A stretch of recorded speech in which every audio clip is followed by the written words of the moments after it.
What's up, guys? You're listening to the Lifestyle Hub, the podcast that takes you behind the scenes and into the lives of inspiring individuals to not only educate, but unlock your true potential to live a healthy, active, and fulfilling life. I'm your host, Jason Grimmer. Now let's get this show on the road.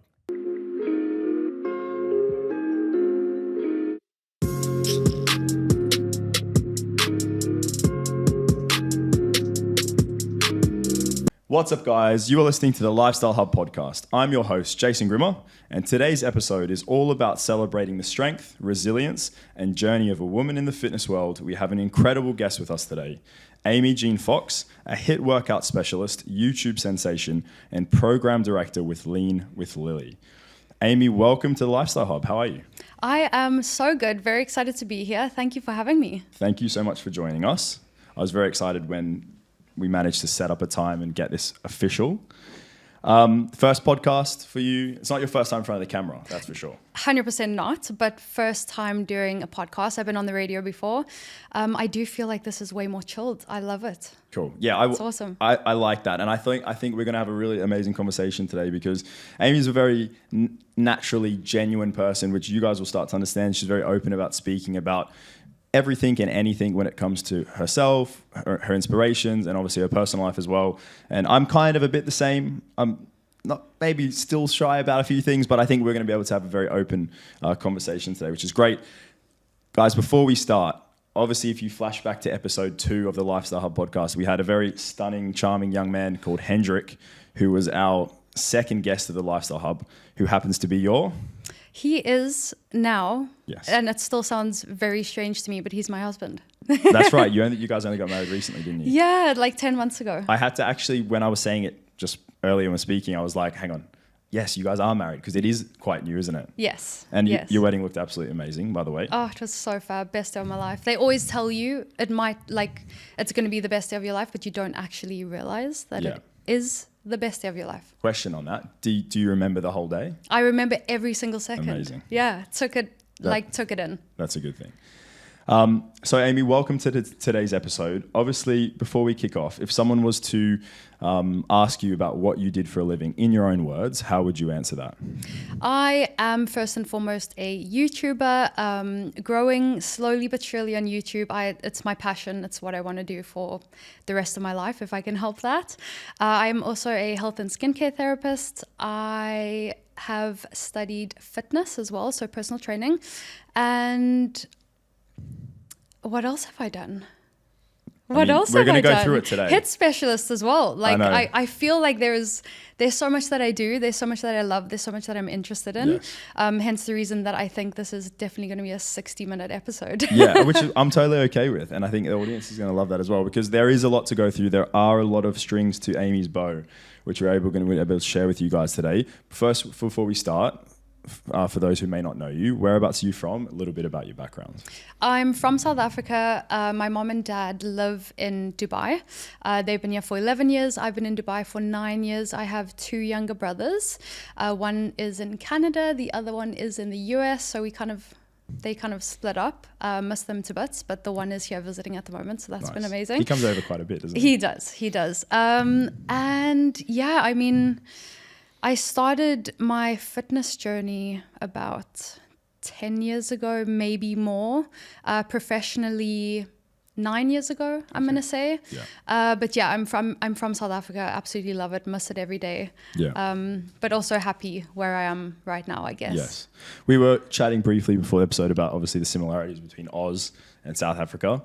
I think we have a lot of similar traits, don't you reckon? The casual vibes, obviously enjoying the outdoors, all that kind of good stuff. For sure. Like I visited once and I just felt like it was like home. I need to take Hendrik there because I agree. Yeah.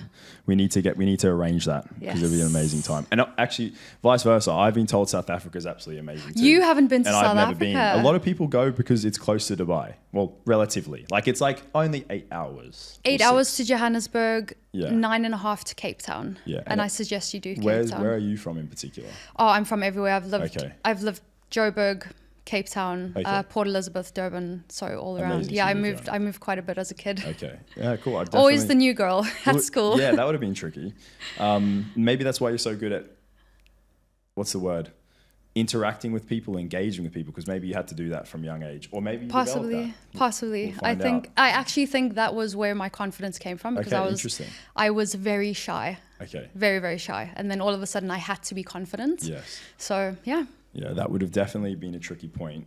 And maybe that's helped you shape you into the very engaging and influential young lady that you are today.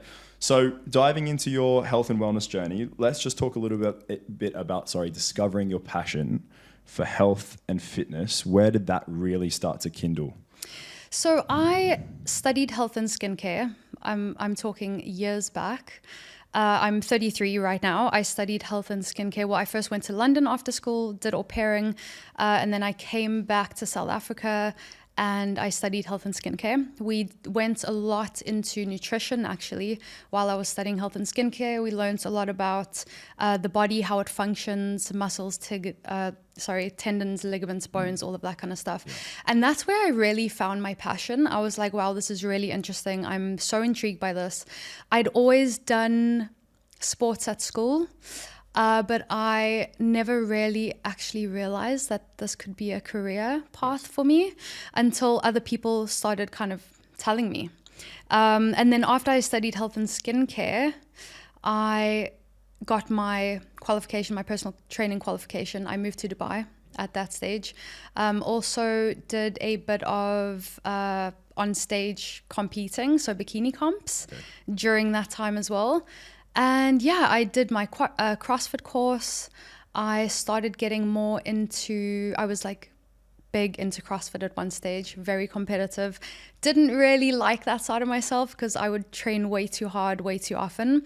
So I learned the hard way there. And then I started getting into more cardio and HIIT training paired with a bit of weights. And I've just seen the best results doing that personally for myself. So I think ever since I first met you, I remember seeing you train at Fitness HQ and you were doing things I'd never seen before. Yeah. Not because they were ridiculous of any kind. They were just extremely like a hybrid between strength and like performance almost, which kind of is a bit of like a HIIT formula, isn't it? Like, you know, you're keeping it high intensity, doing lots of like different, I remember like really dynamic like jumps and like running specific looking movements. Yes.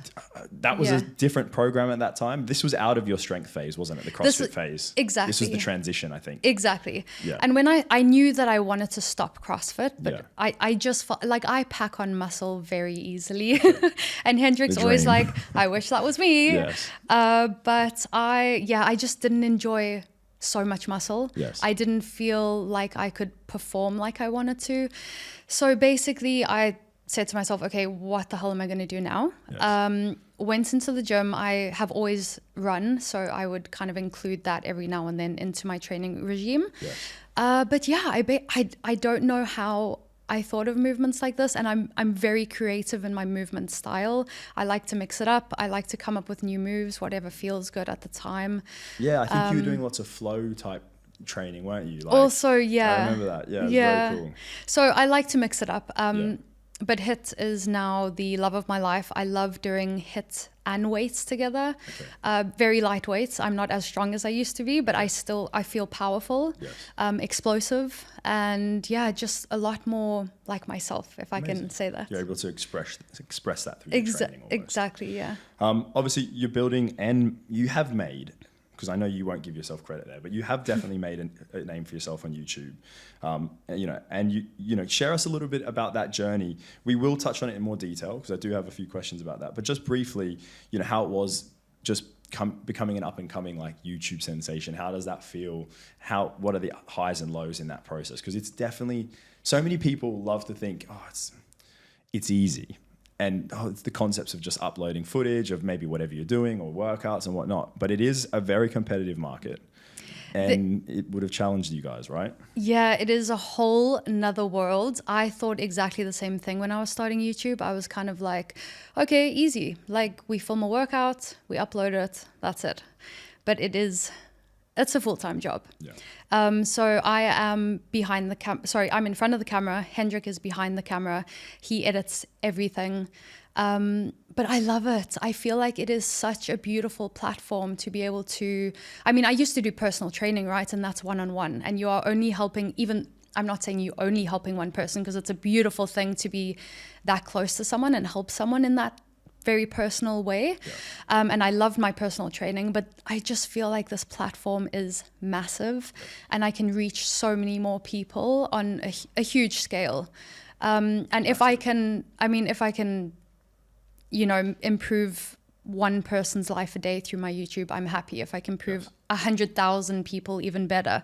But the journey has been long. If you go back to our very first YouTubes, they are very embarrassing. I'm not going to say embarrassing. It was definitely a learning curve. Yeah. It's funny to watch them back and kind of be like, oh, wow, we have actually come so far. It's interesting. I really like the journey of learning. I remember during COVID just sitting for hours learning how to edit a video. And I wanted to throw my laptop across the room because it was so frustrating. So much to it. And I was YouTubing how to YouTube, you know, like how to do YouTube videos. So it's definitely been a process, and it's definitely one that is still, I mean, we're still learning every day. And it's just getting better and better. Yes. And I'm excited to share more with more women. Yes. Yeah. Amazing. The platform definitely is growing, and it's such a powerful tool these days, especially as social media is obviously improving.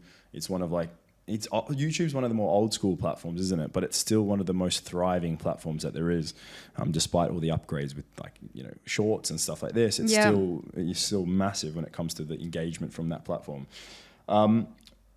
Just to touch on also, of course, Lean with Lilly. Yes. How did that interaction occur? So if I hadn't started my YouTube workouts, I don't believe that I would actually be working for Lean. Yes. Which is like a wow moment for me. Can you tell us a bit about Lean? Yeah, so Lean with Lilly is a fitness app. We do Pilates, we do strength training, and then we do HIIT training on the app. We do weekly guides, we do 4-week programs, 8-week programs. It is, the community of girls on Lean is just, they make me so happy, and they are so amazing. And we've really created a happy, fun environment for the girls, I think. It is very different to, I think, the average app, because we tend to, I mean, we do live workouts. So when you come on the app, you're training with us, right? It's like real time. I think with other fitness apps that I've seen, it's basically like they give you the program and there's little like pictures of what you're doing. Yes. So this is very much like personal training with me, and following the workout real time. Very interactive. Did it this concept, do you think post-COVID sparked this concept? Do you know if that was when it was originated? Because that's what was happening during COVID, right? Trainers would revert to online platforms, trying to get their clients motivated by training on an online platform. For sure. Yeah. Like I'm 100% sure that this came from COVID. Yeah. I think the home workout kind of, if you can call it an industry now, because I feel like it is an industry 100%. On its own. I think it just blew up, and I don't really think it's going anywhere. Yeah. I mean, for someone like me, even who loves getting to the gym and going to the gym, I just love the vibe of the gym. Yes. You will still sometimes see me on the Lean app doing my home-based workouts because I don't know, it's just convenient. Yes. You have someone to follow. It's easy, same as YouTube workouts. That's right. So yeah. Okay, amazing. Yeah, it is definitely a very good way for those of you who are too busy to potentially go to the gym or think they have to manage their time. This is a great way, and we'll talk more about that too. I wanted to kind of dive into, probably one of the more challenging areas that you have to tackle on a daily basis. And I know we kind of touched on this briefly when we'd spoken prior, is obviously dealing with your autoimmune disease. Tell us a little bit more about how that's been for you, going through the last couple of years. So I was diagnosed, I was actually on the drive here thinking, when was I diagnosed? And I always say 4 years ago. It's been 6 years. Like, I can't believe how long ago I was diagnosed. but yeah, so basically I was diagnosed with an autoimmune disease called ulcerative colitis. If you think of IBS, I think IBS is very well known. It's kind of the same symptoms that you would get from IBS. I mean, just to be straight with you, I realized that there was a problem when I started pooping blood. Like, it wasn't fun. Yes. My stomach was huge from bloating. Every single thing that I put in my body used to make me bloat, no matter if it was a bowl of rice or a chocolate or whatever it was. Yeah. So I knew there was a problem. I went to a doctor, he diagnosed me, and it has been a massive 6-year journey for me. I feel like, I mean, I'm not happy that I have this disease, but I'm very proud of myself for how I've kind of dealt with it. Yeah. It also led me to learn a lot about gut health, nutrition, even more about nutrition, which is amazing. And yeah, I kind of feel like I also dove a lot into my holistic side, my meditation, which I don't do nearly as much nowadays, but I do sometimes practice meditation, my energy healing, sound healing, which is a big part of my life. I love going to sound healing. It's kind of just made me take a step back and realize that I needed to slow down. It was probably one of the best things that ever happened to me. It doesn't sound very nice to say that, but I feel like it brought up a lot and I learned a lot from it. That's a good way to look at it. How long did you feel like you were going through those symptoms before you actually took action? Because I think that's potentially something people should pay more attention to. Yeah, so I actually was at my cousin's wedding, so I was traveling at the time. It had been going on. I realized there was something that wasn't happy in my gut, in my stomach, for maybe 3 or 4 weeks. Yeah. And I kind of put it off. I went to my cousin's wedding in South Africa and we were there for about 2 weeks. It was just like literally getting worse and worse. Okay. And by the time I got back, I was like, oh my God, it's been a month and a half. I need to go see someone. There's something wrong, like wildly wrong. So it took me a good month and a half to actually get to the doctor's rooms.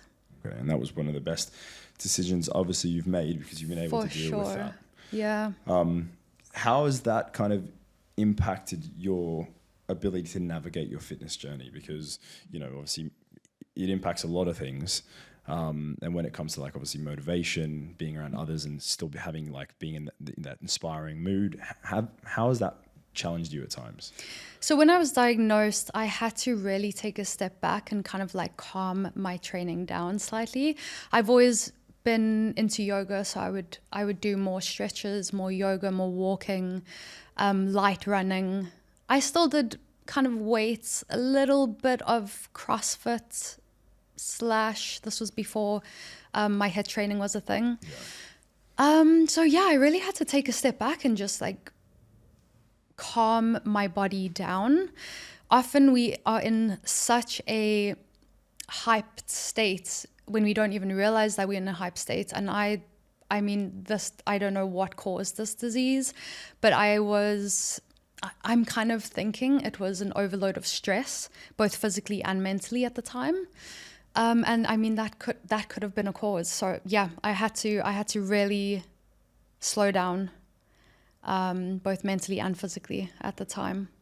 I think stress definitely is one of the catalysts of a lot of the main physical conditions in a lot of areas, isn't it? Like not being able to understand when you're pushing your body to the limit. Obviously, you'd done comps, physique, bikini competitions, and then obviously pushing yourself at CrossFit between work and all that kind of stuff. I don't think people realize the toll it takes. Yeah, 100%. I totally agree.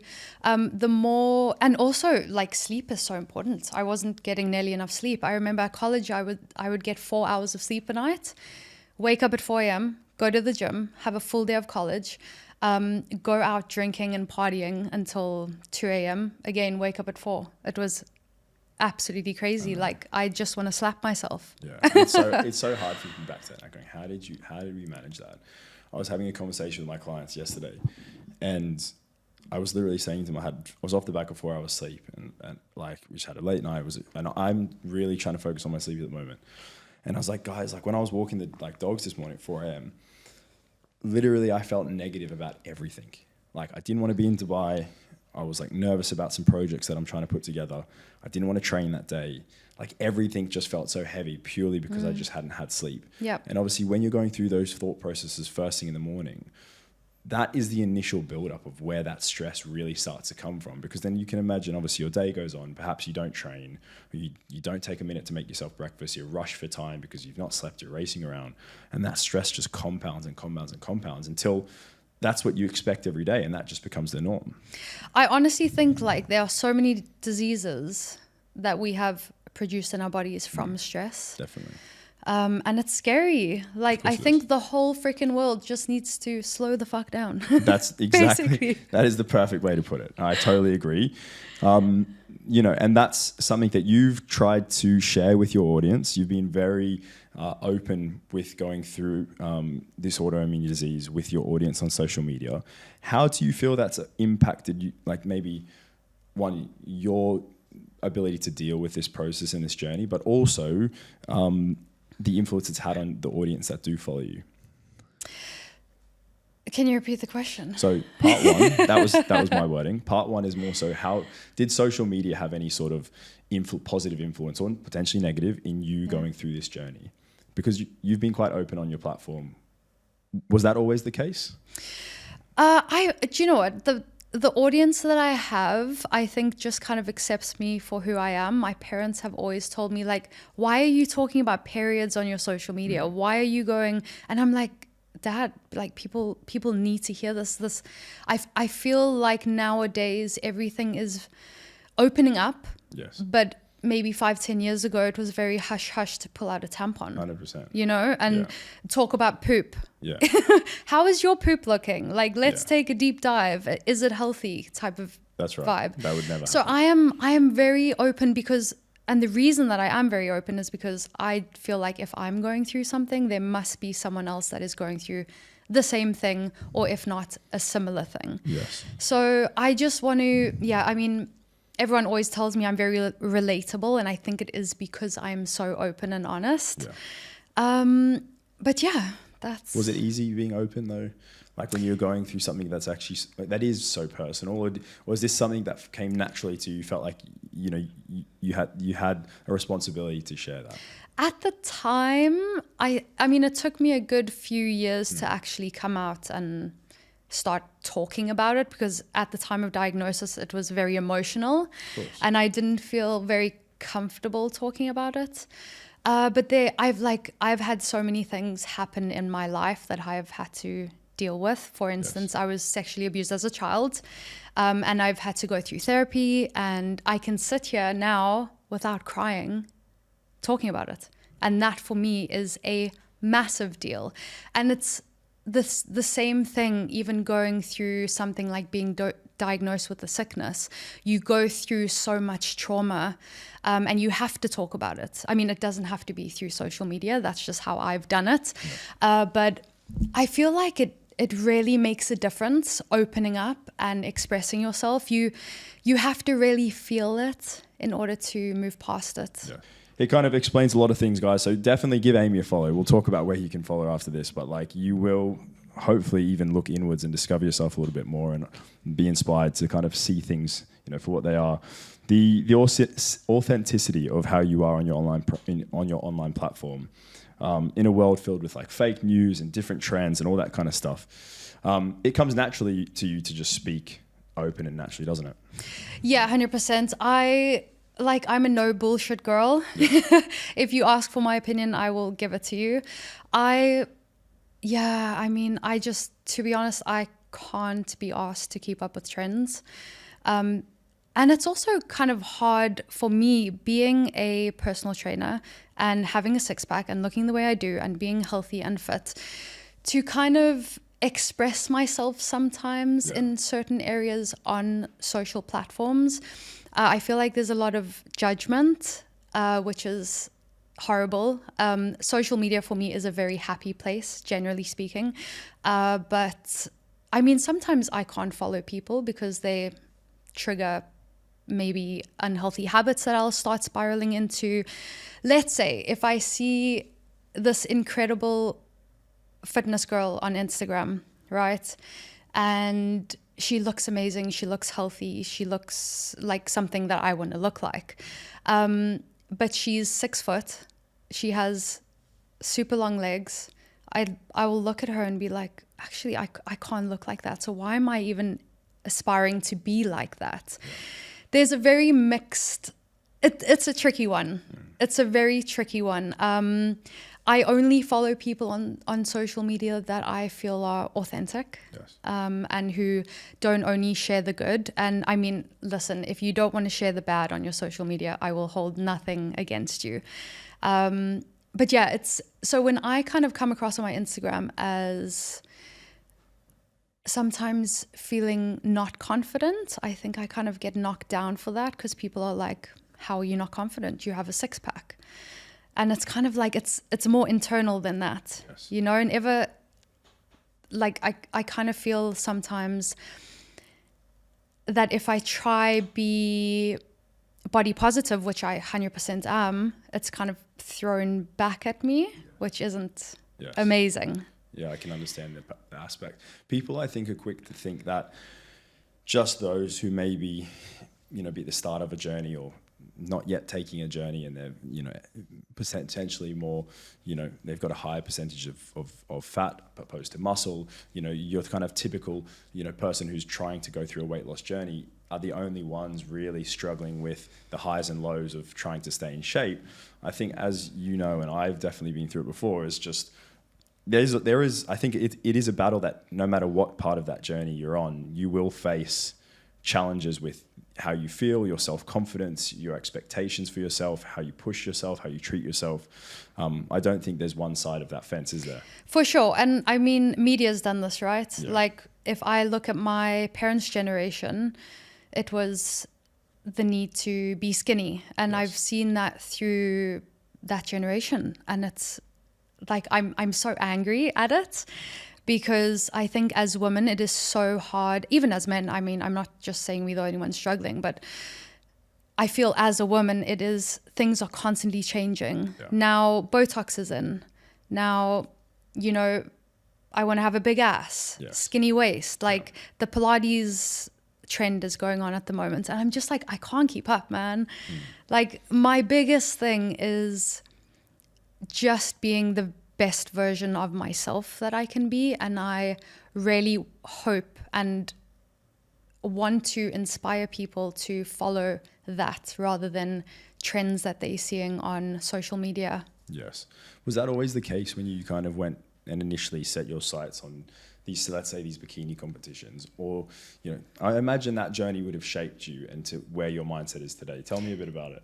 I was completely obsessed with looking 10 out of 10, and it was hard. Like, it was so mentally tough. I used to compete for bikini competitions and just look in the mirror every single day, 5 times a day, and just judge myself. It was horrific. It taught me so much, and you've spoken about this before. Getting yourself into that peak condition is really awesome, and you learn so much, and it's really good for mindset. It's really good to kind of then take a step back from that and kind of like make that, if you can, a balanced lifestyle. I feel like you learn so much, but at the same time, competing was really, really challenging. I was limiting what I was eating. I was constantly critiquing myself, criticizing myself in the mirror. My mindset and the way I would talk to myself wasn't ideal. So that's when I got my pro card, WBFF Congrats. Pro card. Thank you. That's very legit, people. For those who don't know, that is a very big accomplishment. Well done. Thank you. I competed for, I think, 5 years, and I must have done over 5 competitions. It was at least once a year. Wow, I don't know you for that. No. The Amy Jean I know is definitely not a fitness competitor. I would never have seen that, because I hadn't met you at that point. I can't. Wow, that's it. That wasn't just dabbling or just one show. That's actually a life. I mean, that was 5 years of your life dedicated to one particular thing, wasn't it? And I mean, the goal was to get my pro card, and once I got my pro card, I was like, this is enough. I'm over it. And I mean, I think people, I mean, it's still pretty big industry, right? It's a massive industry at the moment. Unfortunately, I feel like it's something, and I do speak about this a lot, that people feel like if they want to go on a body transformation journey of some kind, it has to involve some sort of competition at the end of it. I think there's so many different levels to that. I agree. Don't you think some of the people that get pushed towards that road are definitely not the right people for that? I mean, a lot of time they're usually beginners.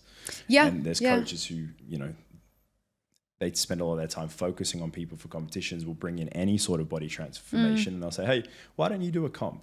You know, you're 35, you've got 2 kids, you know, you work a very busy job, it's your first time into health and fitness. Let's put you through a comp. What do you reckon?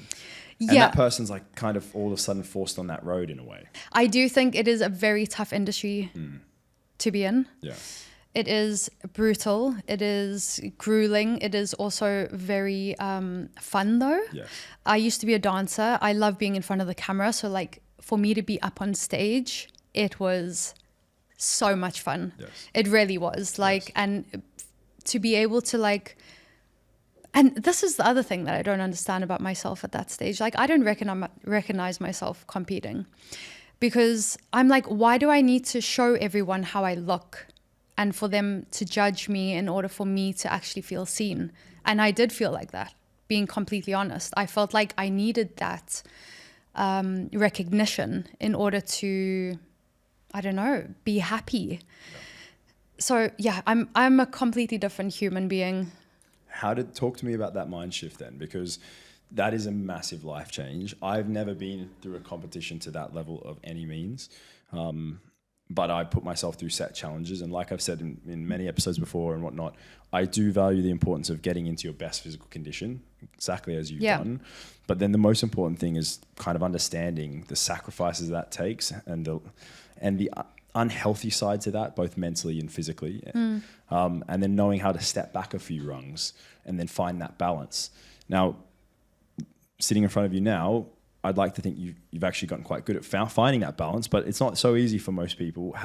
What stepping stones did you take, and was it a smooth transition? Because it can be tricky. I mean, I'm still on the journey, right? I still sometimes fall back into that mindset of judging my body, judging myself. I might be 2 kgs overweight and I have a quick freak out. I never weigh myself anymore, by the way. I'm like over the scale. Thank you. Please pay note to that, everybody. Get over the scale. Do you know what? It is, I think it's very helpful for certain for certain people and kind of, you know, if they are mentally strong enough to kind of step on that goddamn thing. Too many variables. Yeah. But yeah, it was a very long process for me and I'm still in the process. I took a step back and I just thought to myself, why? I just asked myself the question, like, why am I doing this? It's not making me happy. I'm miserable all the time. I basically look forward to my cheat meal once a week. I was moody. I was grumpy while I was competing. I was like, I don't feel like this is for me anymore. And it was a bit of a hard transition, but affirmations have been a game changer for me. And I know this is like, it sounds so cringy, but for me if I'm having like a bad day, not feeling my best, and I stand in front of a mirror and I literally just repeat like 3 affirmations, positive affirmations, not even necessarily about my body, about maybe even what I'm grateful for. It is a game changer. It completely changes your mindset. You start focusing on other things other than what you look like. And I kind of feel like that is so important. It's like life is there to be lived. Why are we constantly focusing on what we look like? Health, whole different ball game, right? Agreed. Correct. I just feel like the whole world's view basically should shift into more of a health and less about what you look like. I hope we're around for when that shift eventually comes, because please. I definitely think it's well due. And I think the importance around health now and longevity is starting to touch the surface. I mean, I think a lot more people are looking down that aspect of living a more fulfilling, longer life. For sure. But, you know, in our immediate world, especially in Dubai, I think it is very visual. It is very surface level. And I think social media obviously portrays idolized versions of beauty. How do you encourage your followers to embrace their unique bodies and challenge these unrealistic expectations and standards? It's very tough. I just always think that, I mean, I love humans that are just authentically themselves. Like, I don't want to meet someone and feel like they are pretending to be someone else or look like someone else. Yeah. If we have a few fat rolls or we're going through something heavy in our lives and we end up putting weight, like, it's not the end of the world. We can always reverse that. I always believe you need to be comfortable in your body. And if that means following an eating plan, upping your training, fab, like 100% do that. But I'm also like, I always ask people this. I'm like, is it worth it? Is it worth kind of restricting yourself in certain aspects to get to where you want to be? And often the answers come back and it's kind of like, actually, I'm happy with my extra 2 kgs. I don't want to restrict anything. Yes. I don't want to overtrain. I don't want to be completely depleted and tired. Right. So yeah, going back to your question, like, I feel like the fat rolls and the cellulite and everything else that is portrayed in the media as being negative is not. It is literally, you are a human being living your life. You go through ups and downs. Life is hard. That's right. And you're never going to be perfect. So living in the moment is so freaking important. And of course we can have future goals. Yes. But I just feel like, yeah, just who gives a F Yes. about how your cellulite looks on camera? That's right. Or, you know, I was so close to getting a boob job when and I have nothing against plastic surgery. Yes. I mean, I've gotten Botox before, but I'm so glad I didn't, because I'm like, it's not me. Yes. I don't have big boobs, so like, that's Yeah. it. And if you want to have big boobs and you want to have Botox and you want to do all of this, amazing. But I feel like you should ask yourself why. Is it for yourself? And if it's going to make you truly happy, or is it because you following a trend? Yeah. It's important because I think people think it will give them this confidence. And confidence can be such a contagious thing. And so many people look at those with confidence. And like, you know, you and I would be seen as confident people. We both have other sides that we're also not afraid to share and show. But confidence almost is contagious. And I think people are looking for people like us for bits of advice on, you know, trying to deal with the struggle of finding that place. What advice would you give to someone listening right now that is perhaps struggling to find, you know, their own self-confidence? You have to deep dig, man. I mean, sorry, you have to dive deep within yourself. Confidence doesn't just come overnight. I actually posted something on social media the other day on Instagram, and it was just like how I feel confident. And one of the biggest things is not caring about what other people think. Yeah. That is literally the biggest thing that you can do. Like, stop following trends. Don't give in to, basically fitness and beauty trends that are going on. What makes you happy? Dive into that. I agree, because I think a lot of people tend to follow these surface level fads across the surface. They don't quite understand what they're doing these things for. They're just seeing people do them and they try to follow them. I think it all starts with asking yourself the question why. And then I think the second is obviously seeing what sacrifices you're prepared to make. Yes, absolutely. That's Because exactly. I don't think a lot of people really realize the sacrifices that these certain aspiring figures are making, or commitments they're making, or behind the scenes, because unfortunately the world of socials isn't as honest as yours or potentially mine, is it? Especially here. Yeah, I mean, and I just see even some guys on socials and I'm like, dude, you definitely on steroids. Yeah, let's touch on that. And you claiming to be natural, and it infuriates me because I mean, I'm not going to name anyone, but I had a conversation with someone the other day and they were like, oh, you know, maybe I should just get on the roids. Yes. And I'm like, you will absolutely not do that. Yes. Please. I mean, it's not my body, Yes. but I'm going to advise you not to do that. Yes. But this is what social media does, right? Yeah. And there are so many people, I mean, even taking Ozempic for women now. I don't know if it's such a trend for guys, but I've got 3 clients on it. Doctor prescribed. Wow. So it kind of went above me. And they've come to me and said, hey, I've been prescribed this. Yeah. Do you know much about it? At the time, this was a few months back now, I actually didn't know anything about it. I'd done a bit of research and of course it was trending, another one of those trending topics. And basically, it essentially has effects with your body's ability to, you know, it suppresses your appetite basically in a nutshell, and it plays around with your insulin and whatnot. And it's something that people would take, you know, monthly, I think once a month or once every 2 weeks. It's like an insulin pen to the stomach of some degree.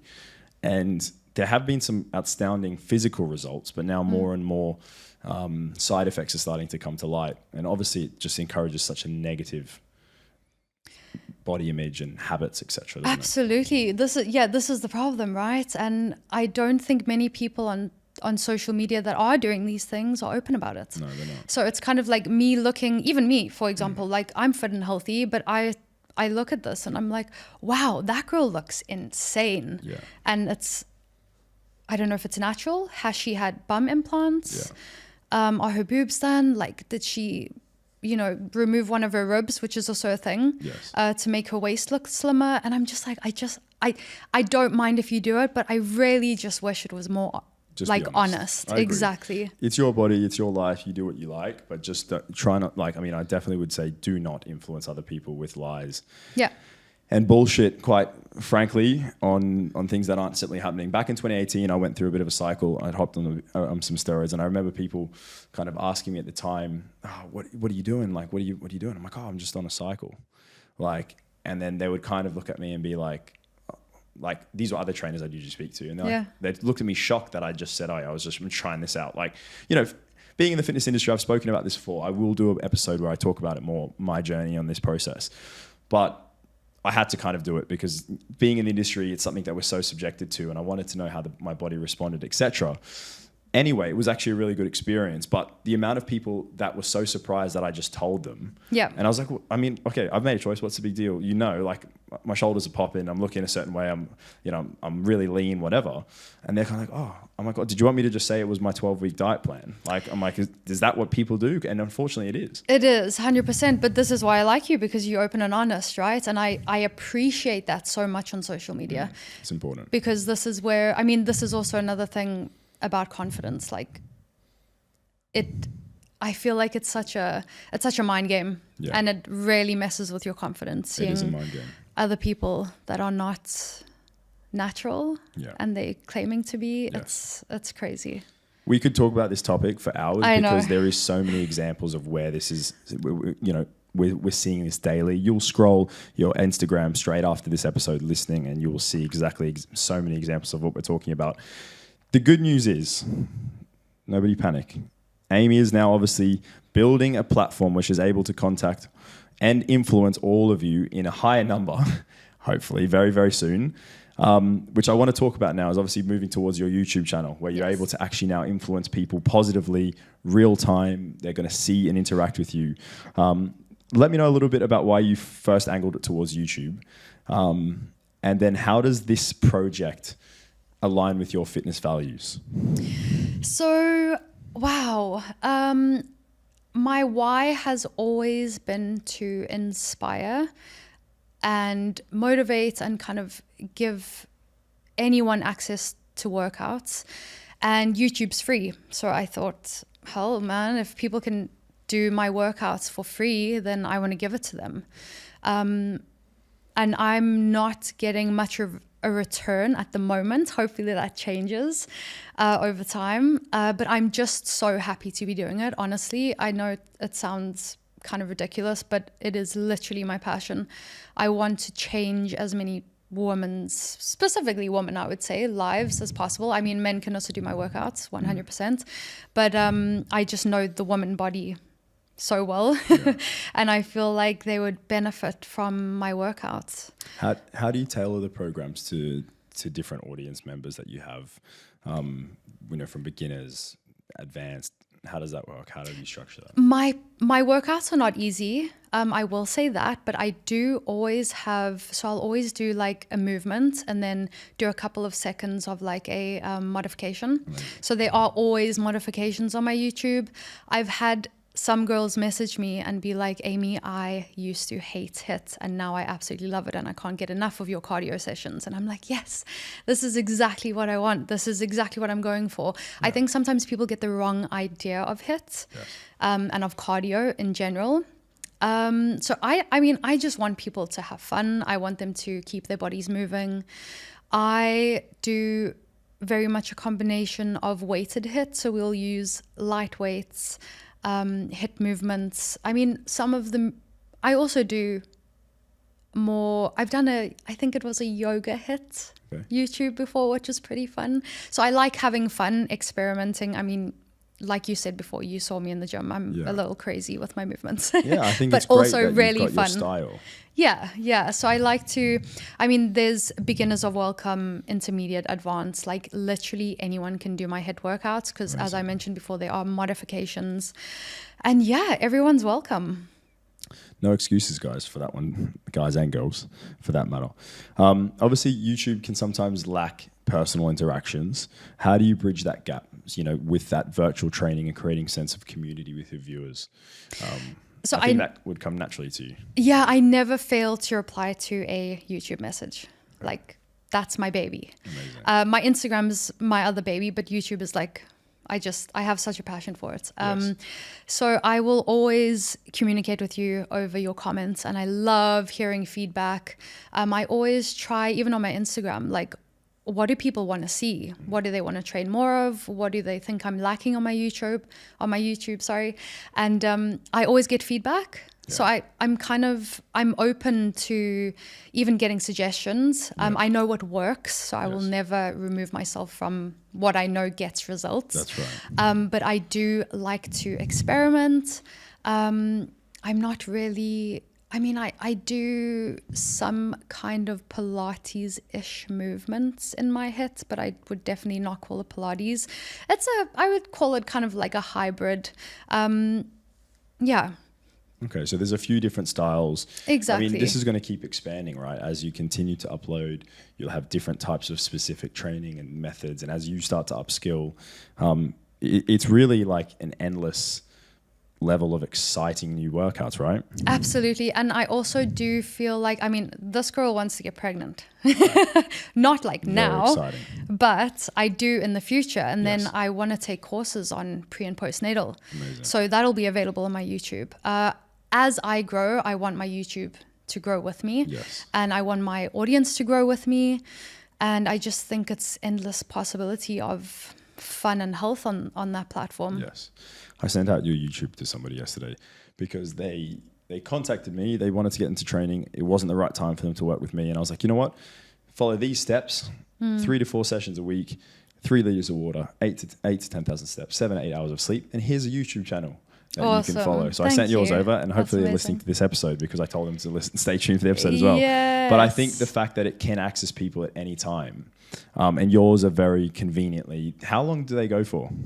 What do you mean? The duration? The duration. Like, what do people need to allocate to have like a solid session? At the moment, we actually a few weeks ago started doing a full YouTube program. Okay. So I now post that on my community page on YouTube, Cool. As well as my Instagram. So you can follow I made it 6 days because everyone knows you need a rest day. Of course. God forbid if you don't take a rest day, That's please right. take your rest days. Yes. So I've done a 5-week program and they can, it kind of goes between 30, 40, maybe even sometimes 50 minutes a day of training. And I'll give them 3 workouts to do. Okay. They'll vary in length, and I'll kind of split it up between body parts. Yes. If we are specifically focusing on, let's say it's a cardio and abs week that we're focusing on, obviously there'll be more abs in there than I would normally do. Okay. So we do have weekly focuses, but majority of the time it's a very balanced full body. So that is an awesome thing that we've just put on our YouTube. where now you can kind of go onto my YouTube and know exactly what you're doing on Monday. Follow the program. Tuesday, follow the program. Amazing. So yeah, it's really like simple and clear. Exactly. And they can follow along. But I mean, our workouts, going back to your question, sorry, I'm so bad at... No, this is good. I'm happy. Let's just... I just go. We're just flowing, which is amazing. My workout, so we do 10 minutes, 20 minutes, 30 minutes. Okay. That's kind of where, I mean, we used to do random numbers. We used to do like 27 minutes, 35 minutes. I mean, some of them are like 31 minutes or... Yes. But 10, 20, 30 minutes. Perfect. And then obviously in the programs, that's where I'll put them together.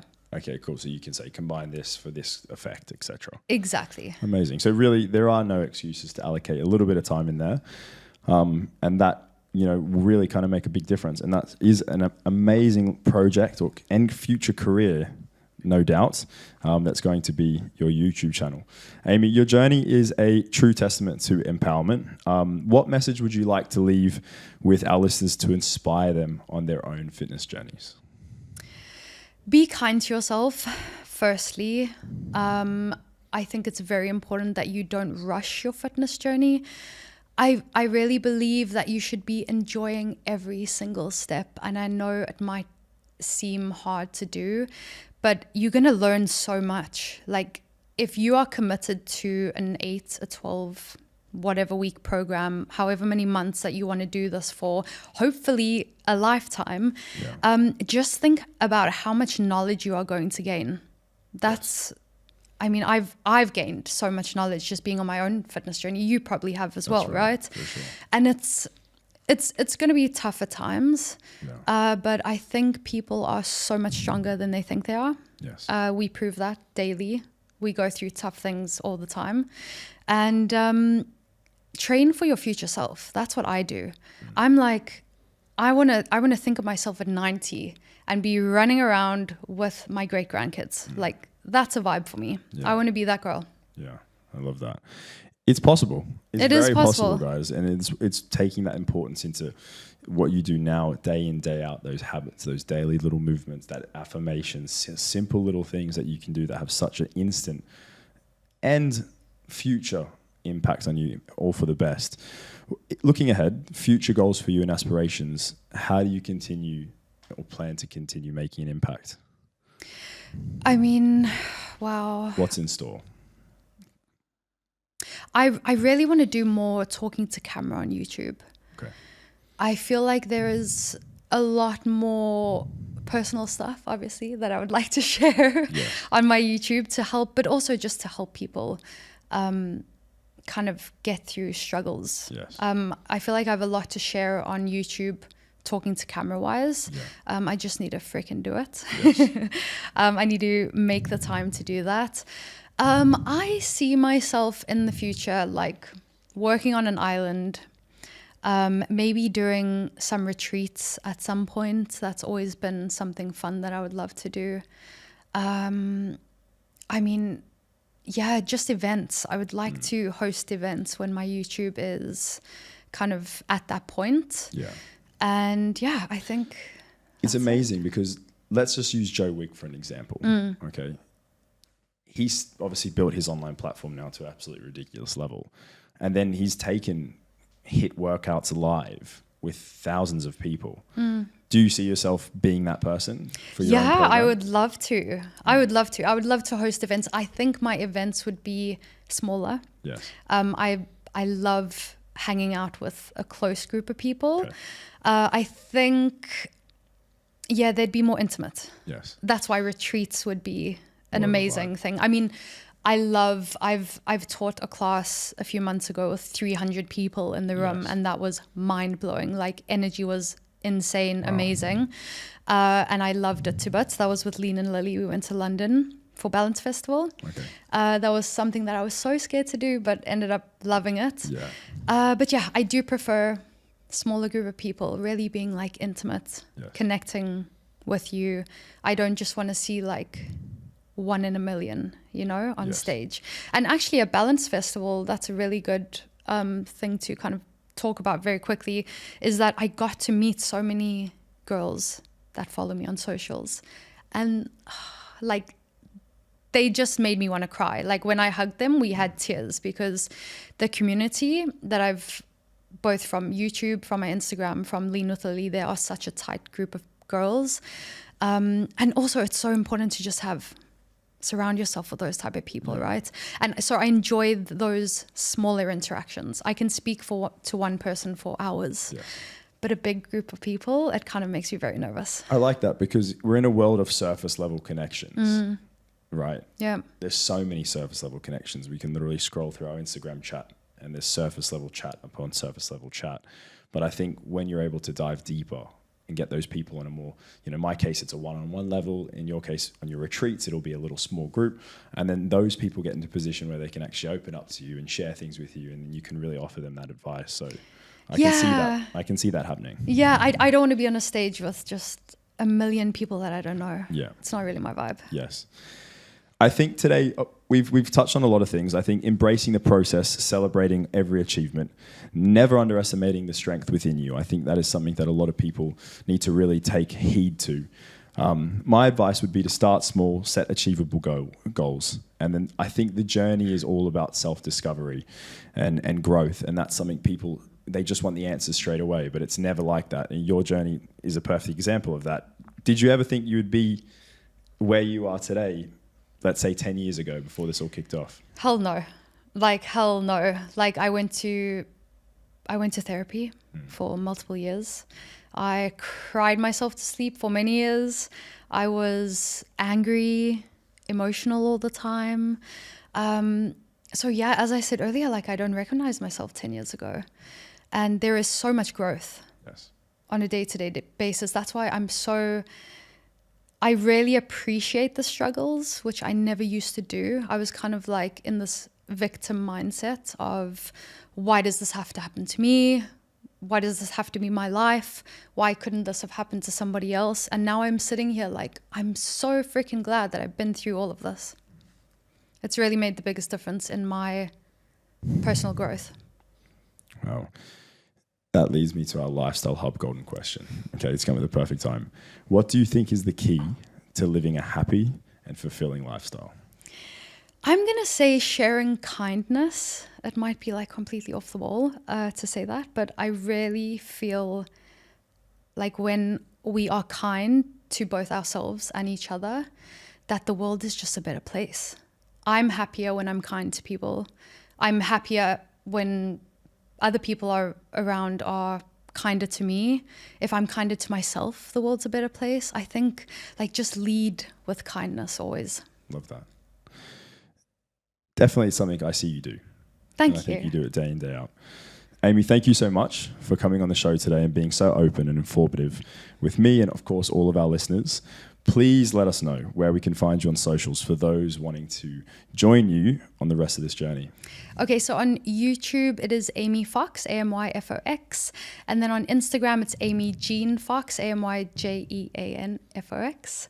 And that's it. You can also find me on the Lean with Lilly app as the HIIT specialist. Amazing. Guys, that is a wrap for today's episode. Another enriching episode concludes. Be sure to follow Amy Jean Fox on all of her social media platforms and remember to check out, of course, Amy's YouTube channel for insightful workouts and plenty of inspiration. Amy, thank you so much for coming on. I loved it. Thank you so much for being so open, honest, and letting me just share my thoughts. Loved it. Thank you. Really great chat. Guys, until next time, stay motivated, stay empowered, and continue making positive strides to all of those lifestyle goals. Until next time. Alrighty, guys. Lastly, before we go, I do have a quick favor to ask you. If you're enjoying the Lifestyle Hub podcast episodes, please take a moment to firstly give us any feedback, subscribe, like, and share. If you have any questions or any topics in particular you would like to hear, please let us know in the comments below. Please make sure you turn on post notifications so that you can be notified as soon as the episodes are released, which is every single Monday. It's our focus to try to get that to you every single week. Thank you so much for listening in. This is the Lifestyle Hub podcast. I'm your host, Jason Grimmer. Until next time, catch you later.